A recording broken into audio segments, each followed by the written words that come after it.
So, welcome to yet another revision stream. We are on a roll with these. I've noticed these revision streams are actually getting shorter and shorter, which I actually think is a good thing. You have to remember we're doing the biological molecules topic, the topic which I don't struggle with this topic at all. I think I just slip up on very basic things like keywords, one or two keywords, one or two, structures, that kind of thing. I think most of this topic I'm pretty confident with.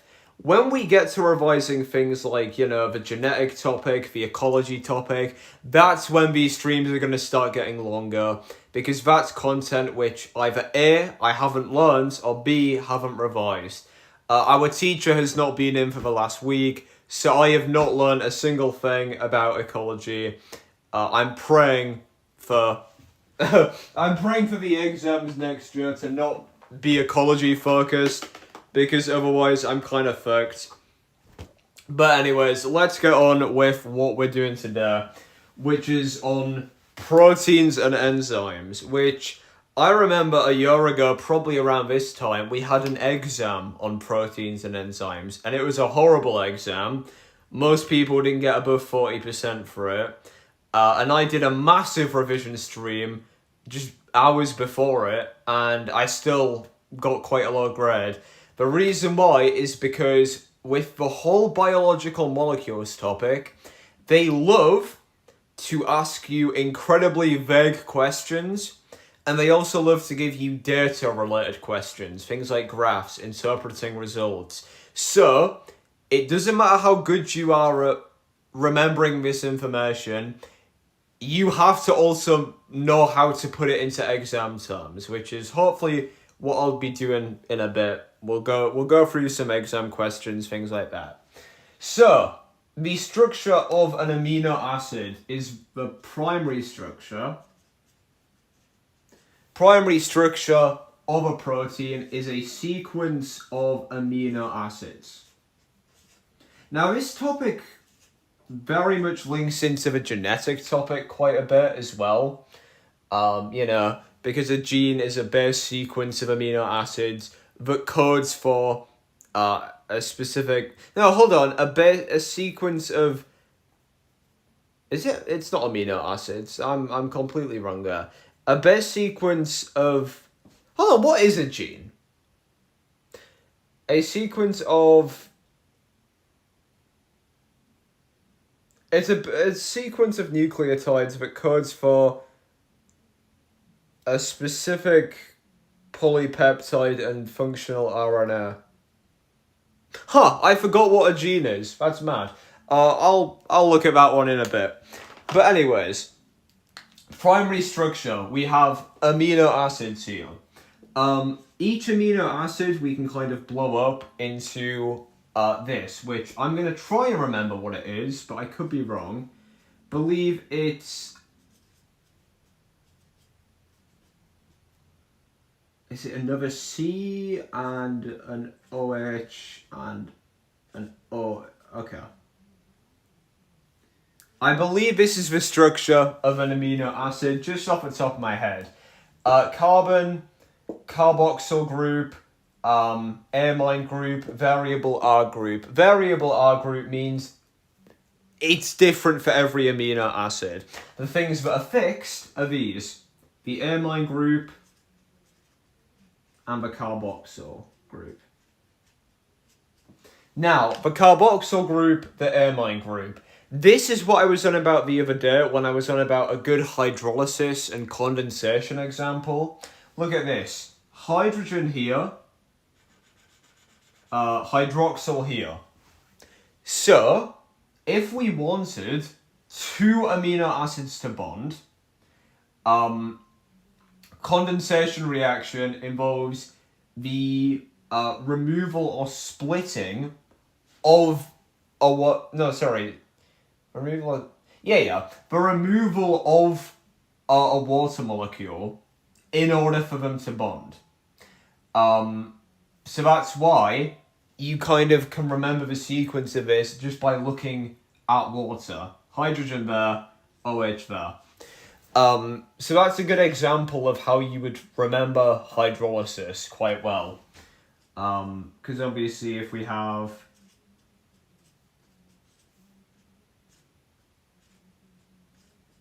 it like this,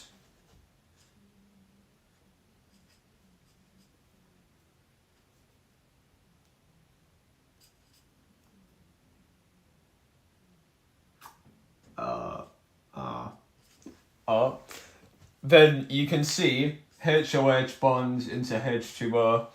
It's the removal of a water molecule. Because hydrolysis is the addition of a water molecule to split.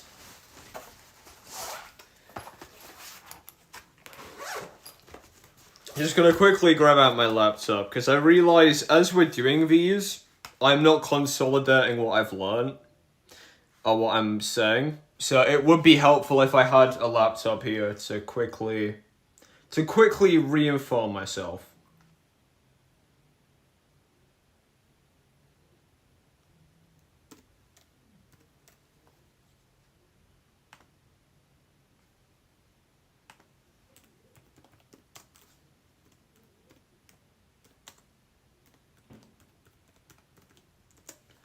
So yeah, structure of amino acid.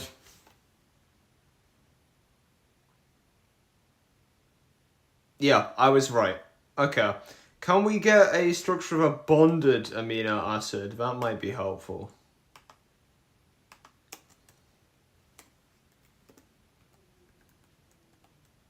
Condensation of two amino acids. Let's look at that structure. Covalent bonds form between the amine nitrogen. Yeah, so I was right. So yeah, bonds form between the amine group here, the H here, and the OH there. Okay, cool. So that's the primary structure. It is literally just a base sequence of amino acids connected by, I'm going to say these are hydrogen bonds, but technically they're peptide bonds. Like, that's what they properly are. So remember, for lipids, it's ester bonds. For carbohydrates, it's glycosidic bonds. For proteins, it's peptide bonds. So, we are now going to move on to the secondary structure, which is literally just secondary structure. We have our sequence of amino acids, our primary structure. Then hydrogen bonds form at the ends of this molecule. And this causes it to fold into an alpha coil or a beta pleated sheet. And I don't actually recall how these look like. I don't think we've looked at these yet, but I'm assuming a coil would literally mean that it is coiled up. I'm assuming a beta pleated sheet would most likely be some kind of linear shape, something like that. Either way, they can become those, and it's because of the interactions between the hydrogen bonds. The tertiary structure is where we get into all the unique properties. Oh, I'll just be a sec.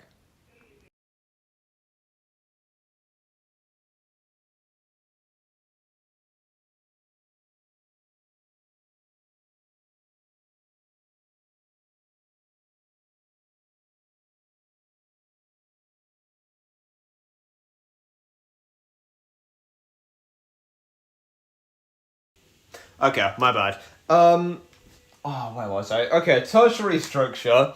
This is when the alpha helix or beta pleated sheet, the secondary structure, basically folds together into a 3D shape. And the way it does that is because bonds form throughout the entire molecule, throughout the entire sequence. So let's say that it's folded up into this shape to begin with, and its secondary structure. You would then have different bonds, different interactions between the amino acids, which would lead to a different 3D structure. Now, there are a couple different properties to note here. Firstly, there are ionic bonds. And the reason because they're ionic is because there are actually positive and negative charges in the amino acids. So there's ionic bonds. These are actually pretty weak to pH. So if a pH changes, it's going to denature the protein structure because the ionic bonds are going to break. We also have a thing called disulfide bridges, which these bridges can only exist between cysteine amino acids. And disulfide bridges are what, I don't recall exactly what it is. They give it a unique property. And I'm trying to remember what property that is. It might be something to do with a quaternary structure. Maybe it's something to do with a quaternary structure. Because they form, as the name implies, bridges. Like links between different parts of the amino acids. It might be something to do with antibodies. I think the antibodies, maybe. So maybe I don't need to know it. But anyways, disulfide bridges. These can be broken by changes in temperature. So again, easy ways to remember pH, temperature. The other interactions we have, what else is there? I'm trying to remember. Obviously these are hydrogen bonds that are being formed. Trying to remember what else. Positive, negative, ionic, disulfide bridges. That might be it. And then the other thing you need to know is the quaternary structure. And that is quite literally just multiple polypeptides bonded together. Like so. It could be a vast amount here. It doesn't have to be one, it doesn't have to be four. So, I think that is a very, very general overview there of proteins. But I think that's roughly everything I need to really go over. The primary structure, secondary, tertiary, quaternary structures. Let's look at enzymes real quick, because this is where we get onto something that I really kind of enjoy referencing. This idea of you need a basket of words. Okay? It's this idea that when we're talking about enzymes, so hypothetical exam question, it's asking about something to do with enzymes. Literally, it could make a brief reference to it.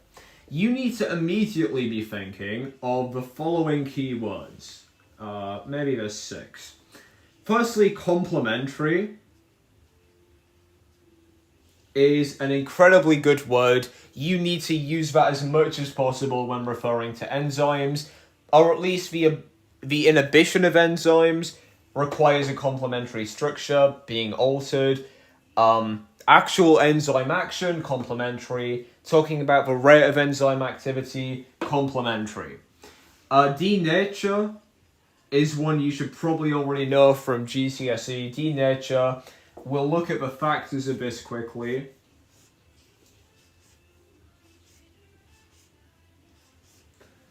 Okay, these are graphs. A change in temperature causes a bell shape. Change in pH is a bell shape.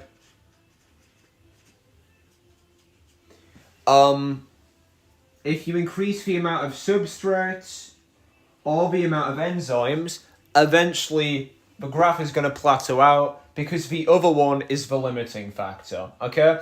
Think about it this way. Let's say we have 5 enzymes, and 1, 2, 3, 4, 5, 6, 7, 8, 9, 10 substrates. If we added even more substrates, then the rate of enzyme activity is not going to increase because enzymes are the limiting factor.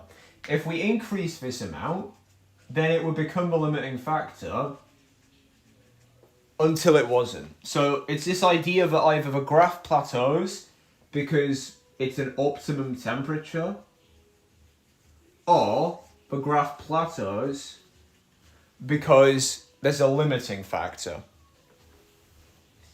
So those are the factors there. Optimum is another good one. This also links to cell membranes because you can talk about how cell membranes regulate the conditions in an organelle or a specific cell.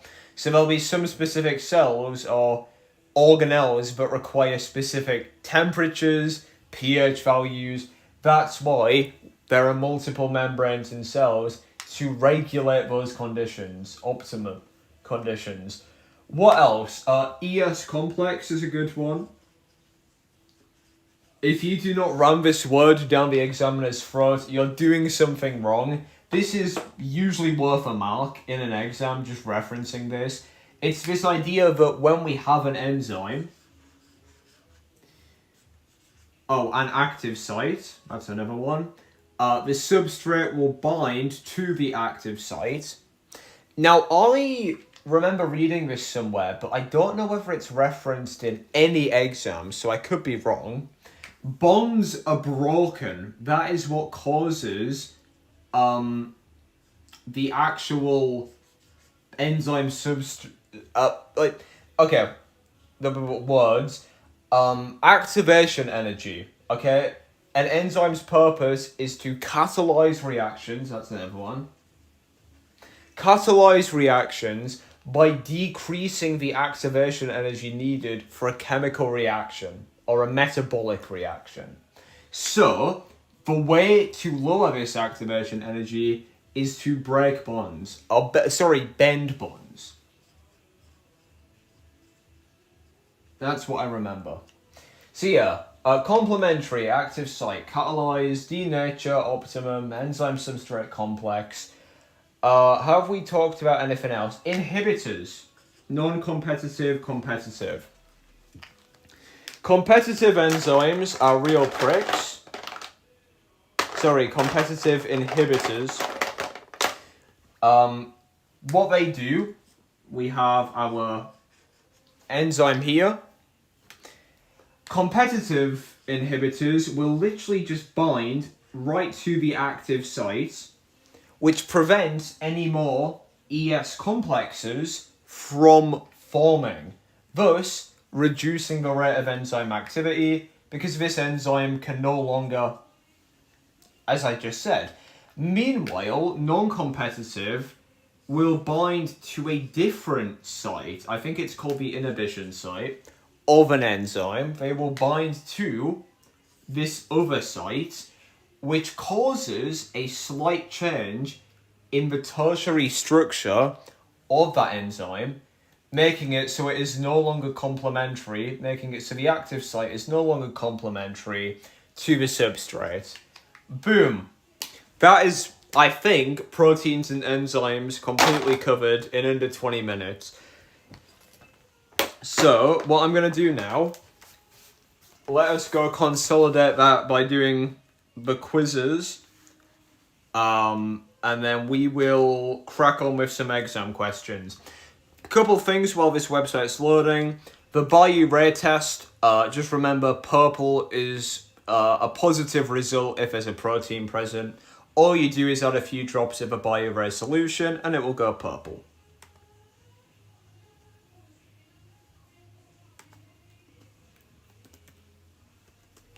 Okay. Almost there. So yeah, these streams are getting shorter purely because I'm getting faster at knowing the topic, memorizing it. Tomorrow we'll look at ions because that is really basic, shouldn't take longer than 10 minutes. Water, properties of water, shouldn't take longer than 10 minutes as well. After that, I'll do some exam questions on ATP to remember that. And then Friday, we will go all the way back and look at DNA, RNA, and transcription translation.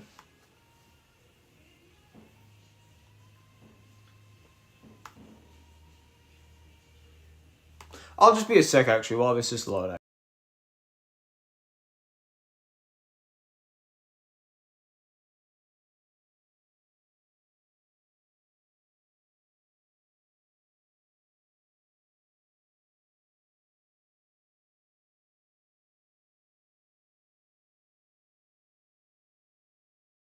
I love when my Wi-Fi speed just does not work in the slightest. Oh man. There are 6 quizzes here. Okay, we could be on this for a while. This is good though, because this lets us confirm that our knowledge has paid off. So, what is the best description of denaturing proteins? I'm going to say it's the unfolding of a protein. That is kind of what it is, okay? You kind of think of it as changing shape. Yeah, it unfolds into a unuseful shape. What type of proteins give strength to organs? I'm going to say structural proteins. Which protein catalyzes biochemical reactions? We know that's enzymes. What type of protein aids in moving different substances in and out of cells? I was about to say vesicles, but vesicles are lipids. Good thing to remember. I'll say cell membrane proteins. Insulin is a hormone. We haven't done insulin yet, like properly. I swear, doesn't that reduce the blood sugar? Pepsin is an example of which type of protein? Or maybe I don't know. We haven't done it yet. Pepsin is pepsin. That is an enzyme, if I'm not mistaken. Collagen. That, to me, if I remember correctly, feels like a structural protein.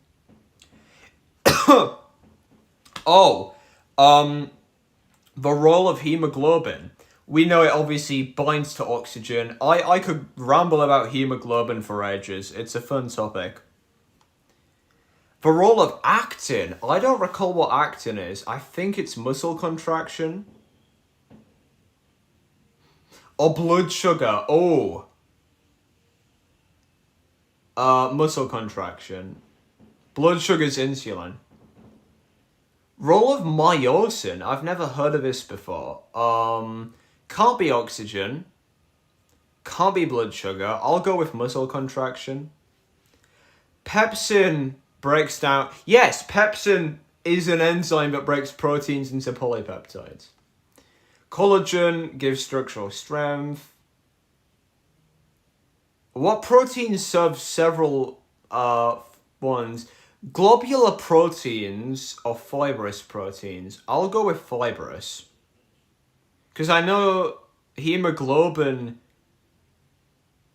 is a globular, and that's not structure. High levels of amino acid glycine. No idea. I'll put close packing. Quaternary structure of collagen is polypeptide chains wound together with bonds between amino acids of adjacent chains.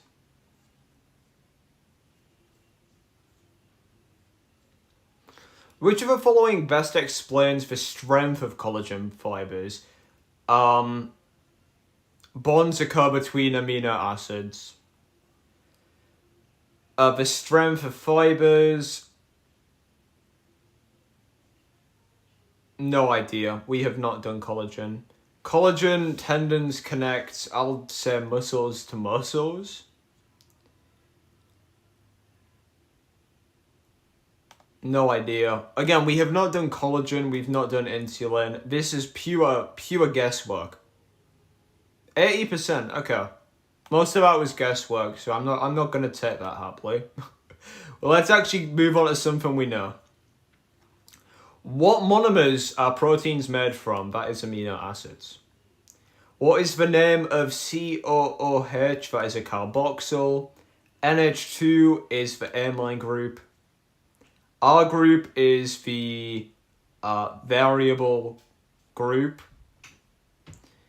What type of reaction occurs between two amino acids? Condensation, we know this, I've demonstrated it there. What type of bond is formed? Peptide. What is formed by the condensation? That is a dipeptide. Peptide bonds are broken down by which type of enzyme reaction? Hydrolysis. The 20 amino acids differ only in what part of the structure? Side group. The amine group and carboxyl have to be present. Most of them end in the suffix -ine. Peptide bonds form between which groups? It's the carboxyl and amine. Disulfide bridges form between two molecules of which amino acid? Cysteine.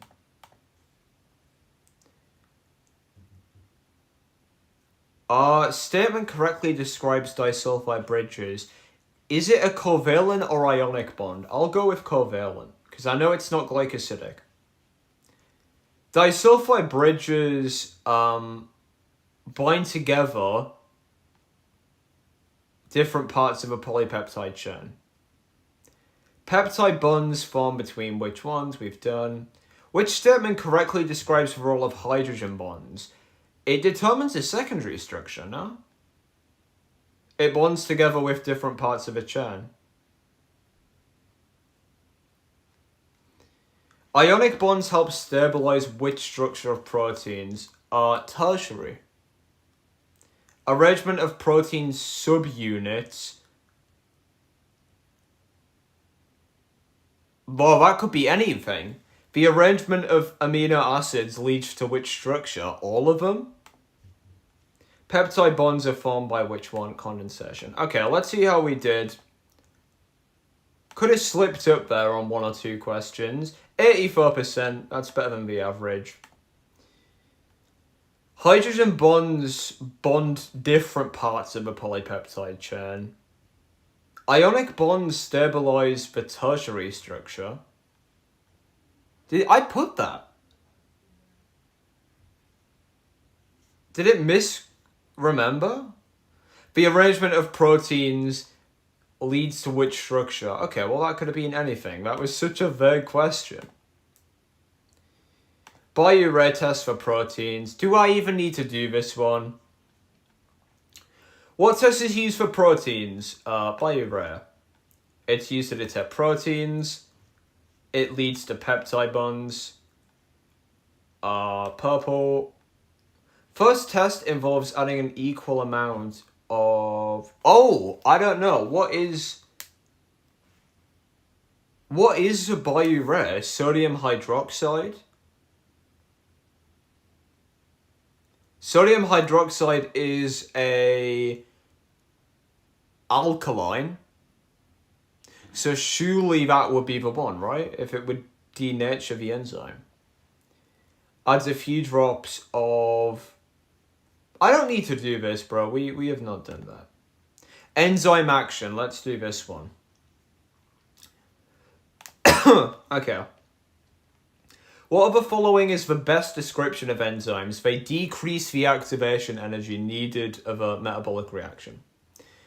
The region of an enzyme where the substrate fits is the active site. Oh, the lock and key model and the induced fit model. Induced fit is where the active site is not initially complementary, but it slightly changes tertiary structure, which then causes the amino acid to become complementary.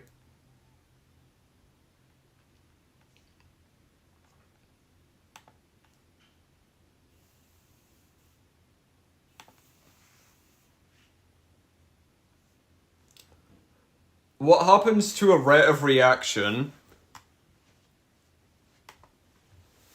as enzyme concentration increases? It increases, then plateaus. As temperature increases, it increases up until an optimum. The rate of a reaction as the substrate increases levels off. pH is optimum. A limitation of the lock and key method. It does not explain how... No idea. Which factor causes increased kinetic energy? Temperature. More particles move more because there's more kinetic energy. Progress of an enzyme catalyzed reaction can be measured by the formation of products. Progress of an enzyme reaction can be measured by monitoring the disappearance of a substrate. As an enzyme catalyzed reaction proceeds, there is a decreasing substrate, increasing product. The rate of disappearance of substrate decrease over time.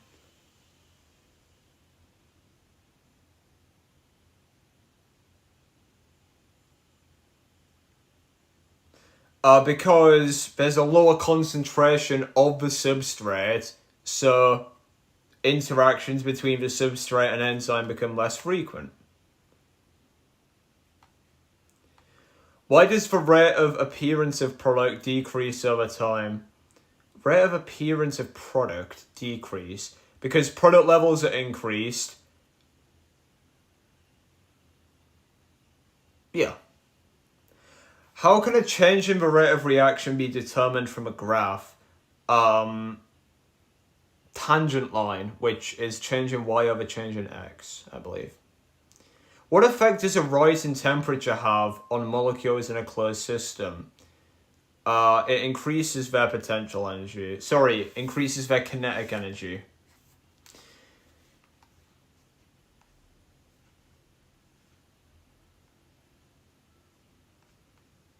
As temperature slightly higher than optimum, they begin to change shape so the substrate does not fit easily.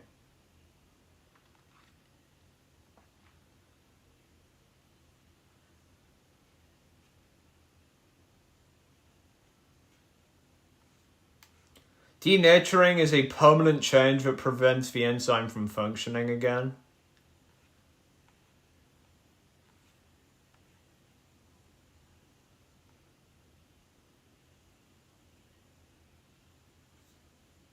Which of the following will not affect the rate of an enzyme catalyzed reaction? Concentration. Sorry, size of enzyme. That one makes no sense at all.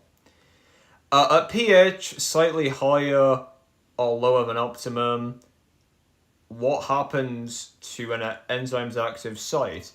Charges on amino acids are altered and substrate does not fit as easily.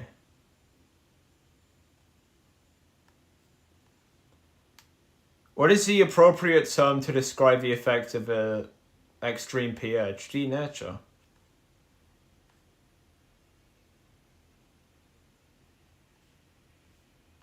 The presence of an excess substrate means that there are fewer active sites to act on substrate, so rate increases. In the presence of excess substrate, which of the following describes? There are fewer active sites, so rate decreases.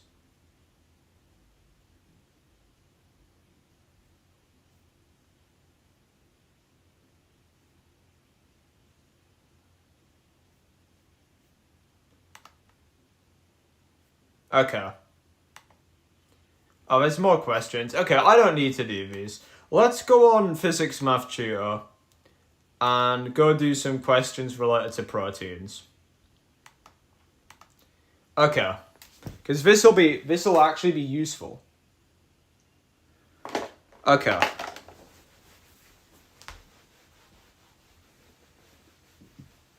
Right. Here we go.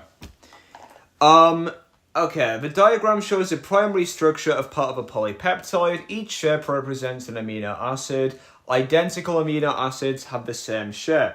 Cool. Name the type of peptidase which will hydrolyze the bond labeled G. Yes, okay. This is another thing I forgot to mention. Exo, di, endo. These are all types of peptidase which are digestive enzymes related to proteins. They hydrolyze the peptide bonds. Exo will affect these bonds, the end bonds. Endo will affect the inner bonds. Di will affect single dipeptides. So that one is going to be endopeptidase. Yep. Give the number of different R groups shown. Well, there are 3 different shapes, so I'll go with 3. Yep.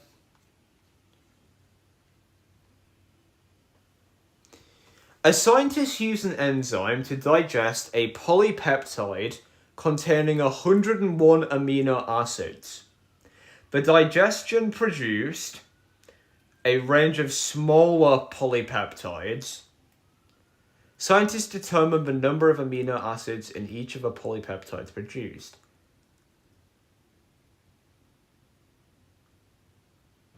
Use the information above to calculate the number of...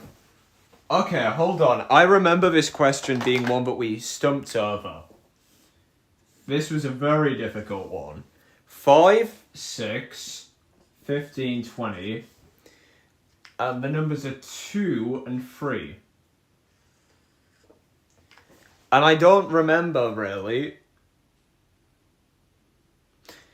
So, number of amino acids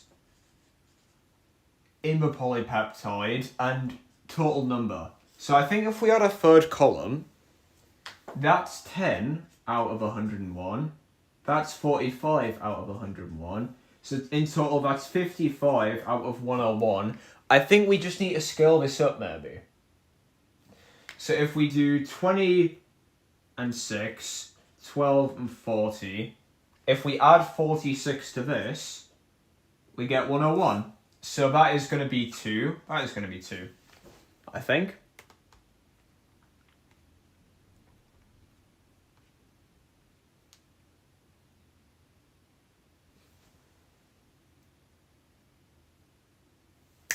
I'm so sorry. It would be... Hold on, no, what? Yes, I'm so sorry, because 6 is here. So that would be 1. Okay, how many marks was that? Please don't be 1. 2 marks, so I would have got 1. Okay. Describe the induced fit model of an enzyme and how it acts as a catalyst. Okay, 3 marks. We can get 3 marks. Right, number 1. Firstly, we say active site is not initially complementary to substrate. Is a conformational shift to do with enzymes? I don't think it is. So second one, we'll say active site slightly changes tertiary structure to be complementary. Third mark, we will say that they form an ES substrate complex.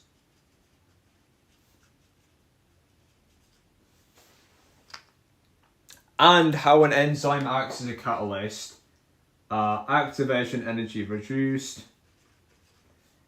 Therefore, you are given a product. Let's see how many we would have got. Maybe we missed something obvious. Substrate binds to the active site / enzyme. Enzyme substrate complex forms.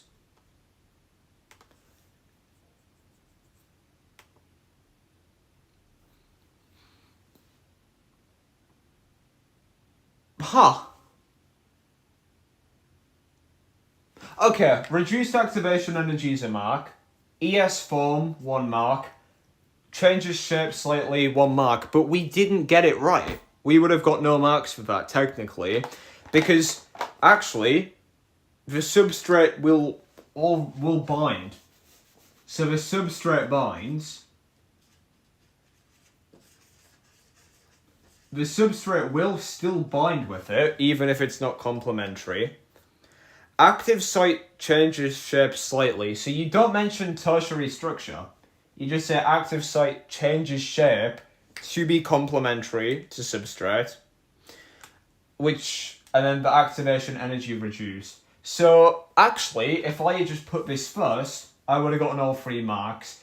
but because I misworded it, I might have gotten a mark for that. Which sucks, because you knew what I was on about.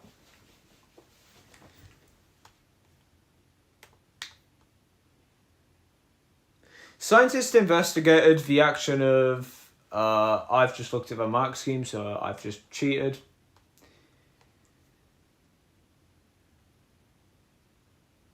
Suggest a procedure the scientists could have used to stop each reaction.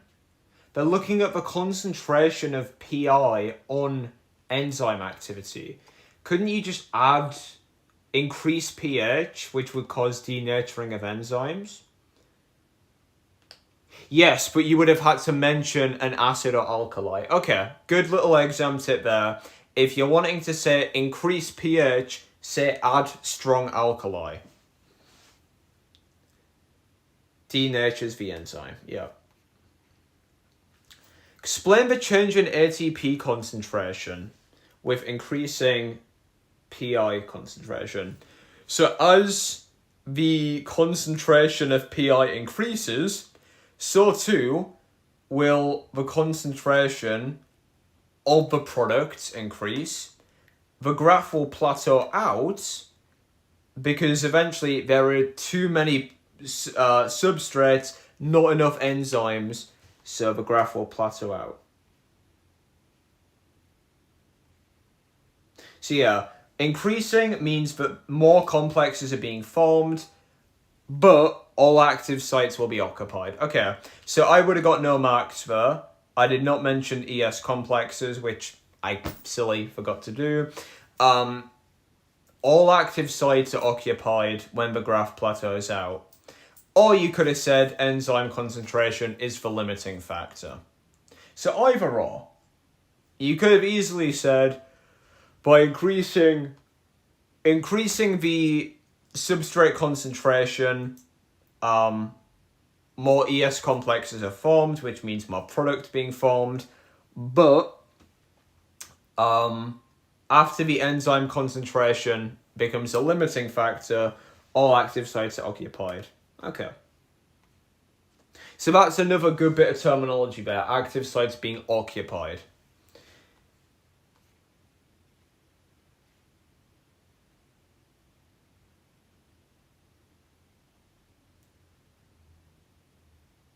Yeah, I know how you would do that.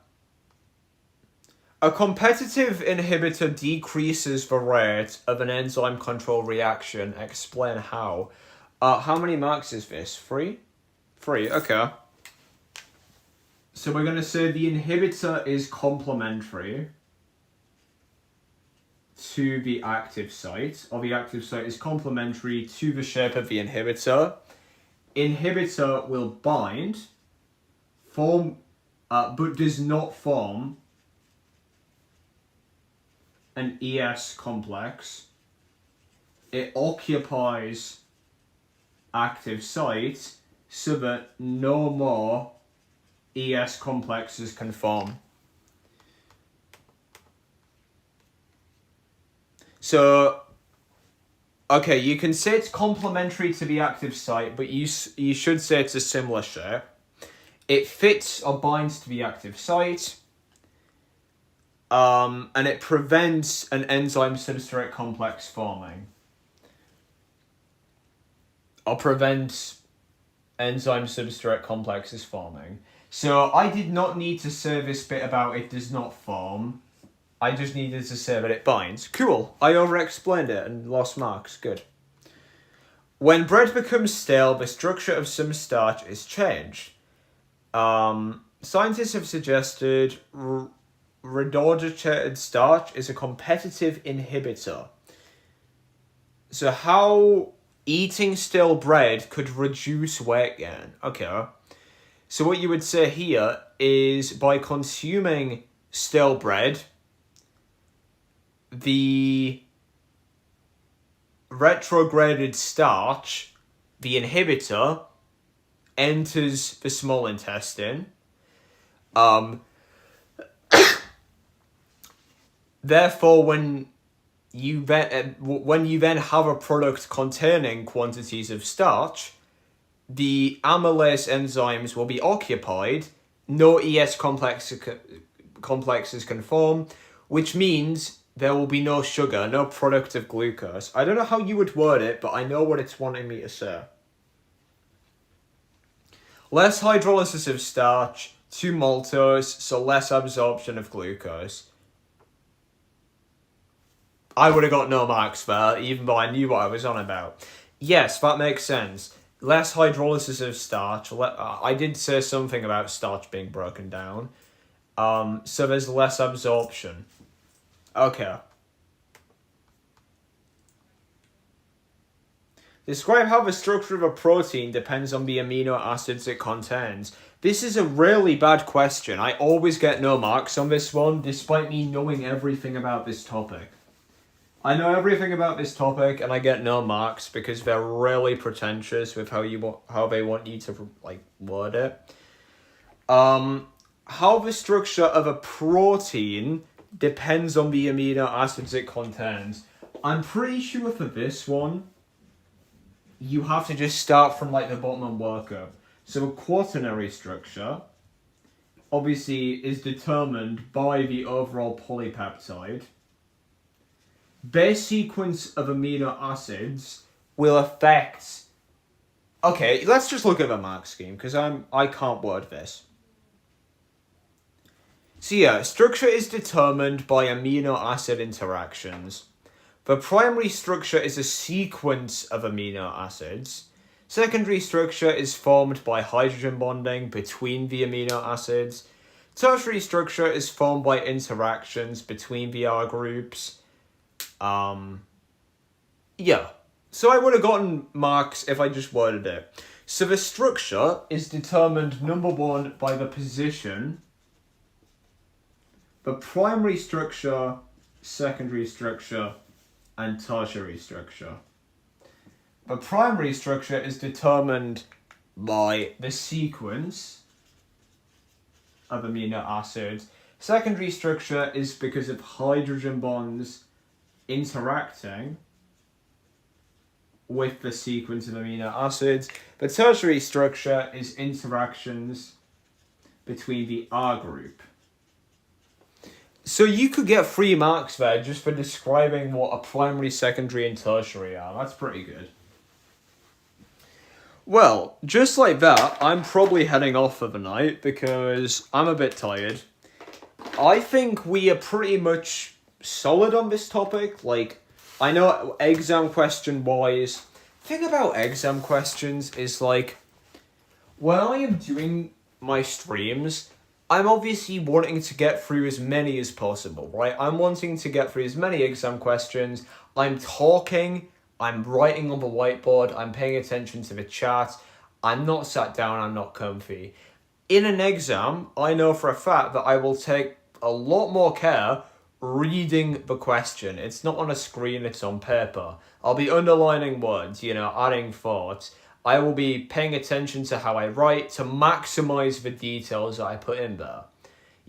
Things like amylase being broken down into maltose, I might not have gotten before because, I would have rushed it. So, there you go. I am pretty much done with that topic. I think this has been a good stream. And hopefully, yeah,